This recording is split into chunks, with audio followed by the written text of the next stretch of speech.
நான் பைபிளை தூக்கிட்டு சர்ச்சுக்கு போகிறதா என்னோடய ஃப்ரெண்ட்ஸ் பார்த்தாங்க அப்படின்னா என்னை கிண்டல் பண்ணுவாங்க.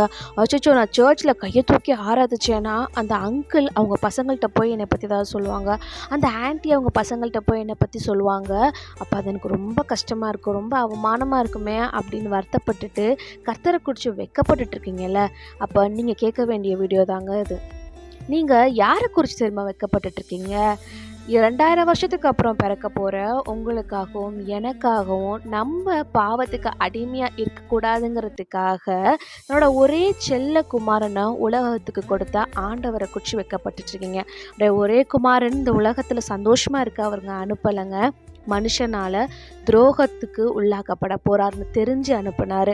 மனுஷன் அவரை ரொம்ப நிந்திக்க போகிறான்னு தெரிஞ்சு அனுப்புனார்.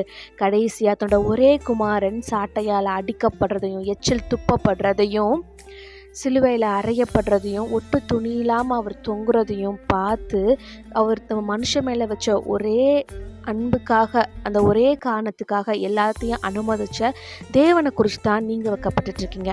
இப்போ இனிமேல் நீங்கள் என்ன பண்ண போகிறீங்கன்றதான் உங்ககிட்டயே விடுறேன். உங்களுக்கு இந்த வீடியோ பிடிச்சிருந்தா லைக் பண்ணுங்கள். இதை யார் கேட்கணும்னு நினைக்கிறீங்களோ அவங்க கூட ஷேர் பண்ணுங்கள்.